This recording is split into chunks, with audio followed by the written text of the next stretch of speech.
Hello guys, and welcome to episode 1 of creating an API portal in Open API Hub.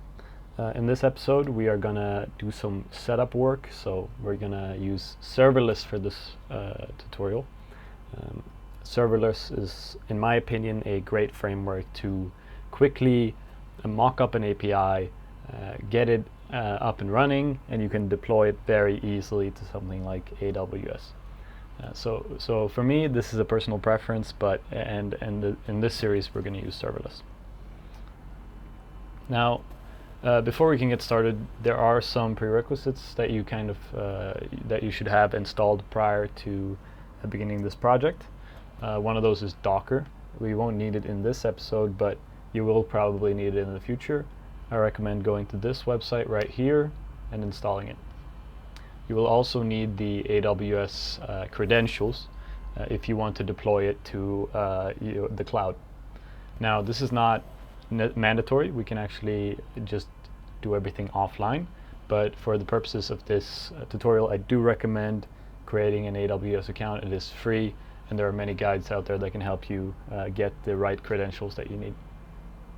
Furthermore, you probably have this installed already, but you will need to install Node.js, and the recommended way that I would do it is to first install the version manager. So you can follow this guide right here, and it will walk you through the steps of how to install the Node version manager. And this allows us to, in case we need to switch versions of Node, this tool makes it a lot easier. Now, that all being said, we are actually ready to get going. So first what we're going to do is we're going to make sure to we're going to use Node version 16, and then we're going to run npm install global serverless.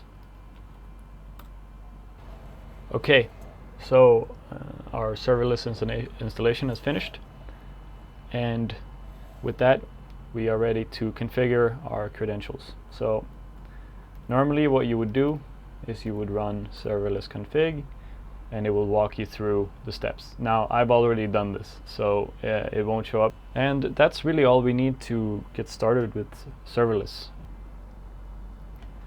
Sorry guys, I ran into a bit of an issue. As it turns out, you actually have to first do SLS login, and you can log in to the dashboard. Now, if you have not created an account, this is where you will be prompted to create an account with Serverless, but I've already created my account, so as you can see, now I am logged in. So at this point, I should be able to call SLS again. Sorry about that. We will create an Express API, and let's call it tutorial project. Okay, so the template has finished downloading, and I will add it to my organization, and I will create a new app. I will name this app tutorial app.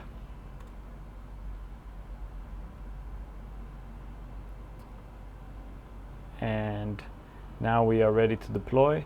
I am going to choose to deploy right away.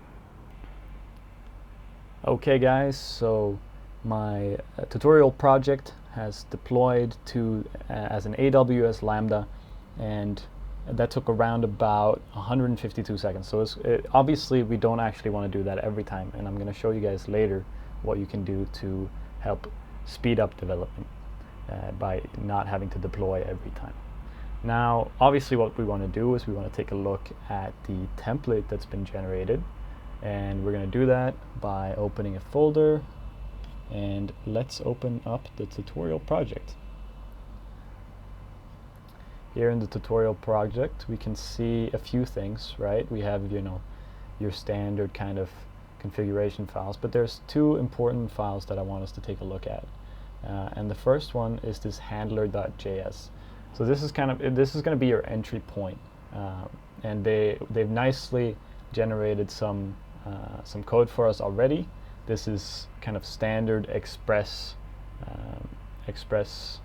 syntax, and it's quite intuitive if you've ever worked with endpoints.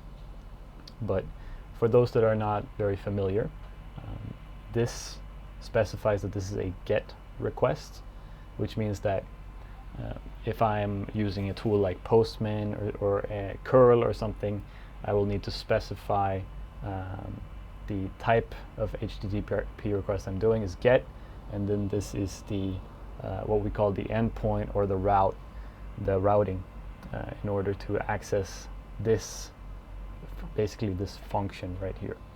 And what this function does is whenever you go to what we call the kind of the base directory or the root endpoint, is it will simply return a status 200, which means that it was successful, and it will say hello from root. Now they've defined a few other ones for us here. Obviously we can change these as much as we want. We can implement routers and controllers and all this stuff. Basically we can do a lot of things with this. Now secondly, I want to take a quick look at the kind of this serverless configuration file here, because in this one we will work with kind of when we add a database and so on, but this basically defines what will be the entry point to when you deploy, and it will also be what events you expose. So in this case we expose a function that we call API, and this is an HTTP API, and the asterisk means that we allow any function. Now I'm actually gonna add on some more here, and that is because I'm planning on installing a plugin, and that plugin is called Serverless. One second. Serverless offline. And after having done that, we save. We'll run a new terminal. That's step 1. Step 2, we run, of course we want to use 16. npm install serverless offline, save dev. We'll wait for that to install and I'll be right back. Our plugin has been installed, and that means that we should be able to run something like SLS offline, and it should deploy our current, and we haven't coded anything yet. This is just a template, and it says here our server is ready. Let's click on that, and you can see that on our local machine, if we go to the root directory, as we talked about before, it will give us this message that we were talking about earlier. And this has kind of been a quick overview. I think we'll end the video around here, and in the next episode we're going to look at defining our Swagger file, and we're going to kind of plan out what we want to put inside of our API and what we want to expose to our users, so that we can eventually upload this to a marketplace like OpenAPI Hub. So I hope you have enjoyed this tutorial, and I hope that it was pretty easy to follow along. If you have any questions, just put them down in the comments, and I'll see you guys for the next episode.